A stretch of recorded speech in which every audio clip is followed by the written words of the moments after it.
সুপ্রিয় দর্শক, স্বাগতম জানাচ্ছি সর্বশেষ আপডেট বাংলা সংবাদে। শুরুতেই সংবাদ শিরোনাম। শুরুতেই জানিয়ে দেব, জেলায় জেলায় বাড়ছে আওয়ামী লীগ কর্মসূচি, নেতাদের মধ্যে উৎসাহ উদ্দীপনা। বিস্তারিত থাকছে প্রতিবেদনে। এদিকে ইউনূস পারেনি, বিএনপি কি পারবে, নাকি মনোরেলের স্বপ্ন দেখিয়েই দায় সারবে? বিস্তারিত থাকছে প্রতিবেদনে। আরও জানিয়ে দেব, পাঠ্যপুস্তকে সবচেয়ে বড় রাজাকার হিসাবে ড ইউনূসের নাম অন্তর্ভুক্তির দাবি। বিস্তারিত থাকছে প্রতিবেদনে। এদিকে সারা দেশে শহীদ দিবসে জয় বাংলা স্লোগানে উজ্জীবিত আওয়ামী লীগ। বিস্তারিত থাকছে প্রতিবেদনে। আরও জানিয়ে দেব, পাতানো ভোটে ক্ষমতা, পাতানো প্রতিশ্রুতি বেচে ক্ষমতায় এসেছে যারা। বিস্তারিত থাকছে প্রতিবেদনে। এবং সর্বশেষ জানিয়ে দেব, রমজানে ফল বিলাসিতা হল কিভাবে, উত্তর কি আছে বিএনপির কাছে? বিস্তারিত থাকছে প্রতিবেদনে।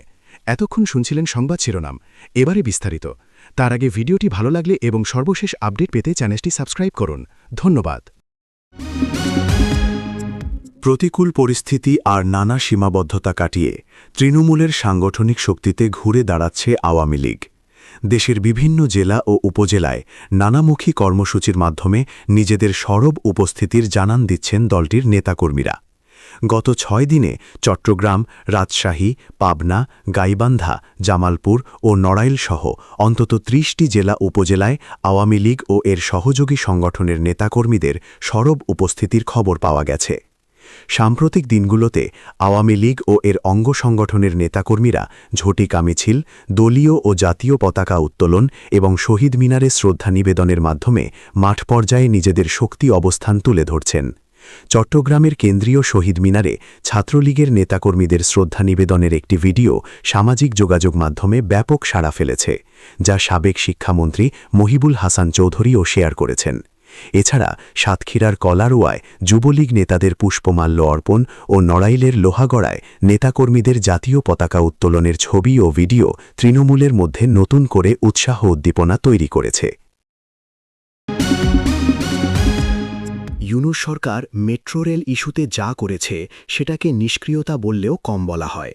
ক্ষমতায় এসে 1.5 বছর পার করে দিয়েছে, আর এই পুরো সময়টায় জাইকা আর জাপানি ঠিকাদারদের সামনে নতজানু হয়ে বসে রইল। ডিএমটিসিএল নিজেই হিসাব করে দেখিয়েছে, প্রাক্কলিত ব্যয়ের 3 থেকে 4 গুণ দর চাইছে ঠিকাদাররা।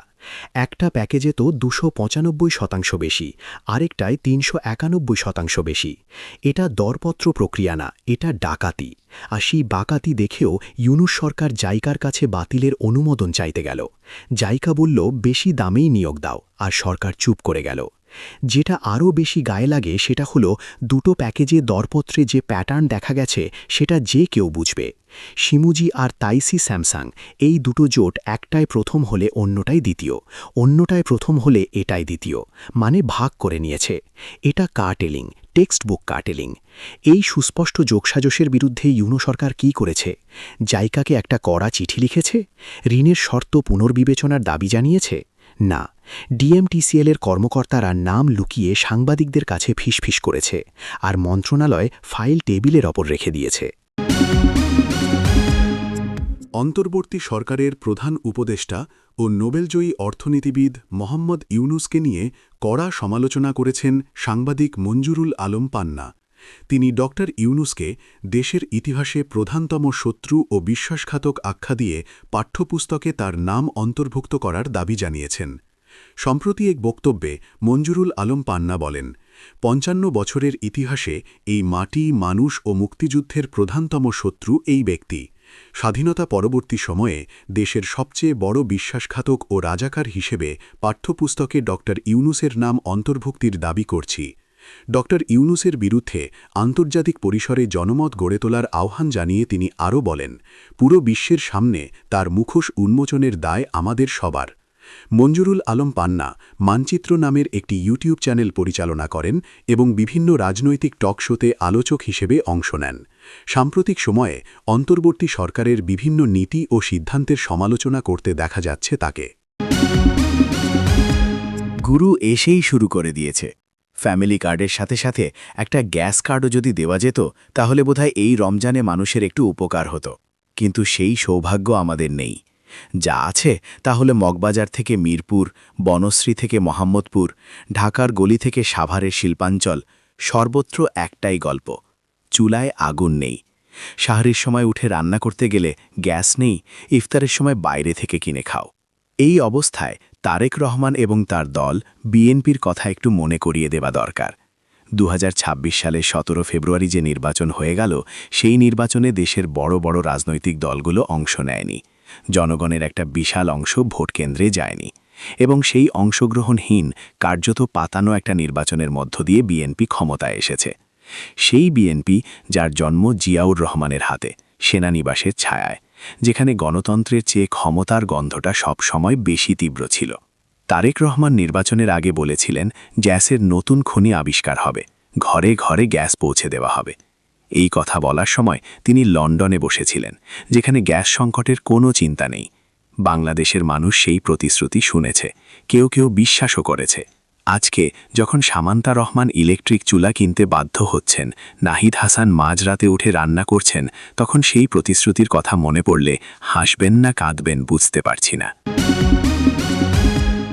রমজান মাসে বাংলাদেশের মধ্যবিত্ত পরিবারে ইফতারের থালায় এখন ফল একটা বিলাসিতার বিষয় হয়ে দাঁড়িয়েছে। মালটা 320-360 টাকা কেজি, লাল আঙুর 520-550 টাকা, ডালিম 500-600 টাকা, আর সবরি কলা, যেটাকে সাধারণ মানুষ সাধারণ ফল মনে করত, সেটার ডজন 250-270 টাকা। মানে একটা কলার দাম পড়ছে 20-25 টাকা। দেশীয় ফল কলার এই দাম হওয়া মানে বাজার একদম নিয়ন্ত্রণের বাইরে চলে গেছে। এই অবস্থার জন্য কে দায়ী, এই প্রশ্নটা এড়িয়ে যাওয়ার কোনো সুযোগ নেই। 17 ফেব্রুয়ারি 2026-এ একটি বিতর্কিত নির্বাচনের মাধ্যমে ক্ষমতায় আসা বিএনপি সরকার এখন বাংলাদেশের বাজার নিয়ন্ত্রণের দায়িত্বে।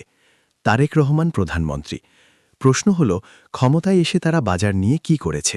জবাবটা সংক্ষিপ্ত, কিছুই করেনি। ফলের ওপর আমদানি শুল্ক এখনও প্রায় 90%। এই শুল্ক কাঠামো বছরের পর বছর ধরে আছে, এবং বিশেষজ্ঞরা বারবার বলেছেন এটা সাধারণ মানুষের পুষ্টির ওপর সরাসরি আঘাত করছে।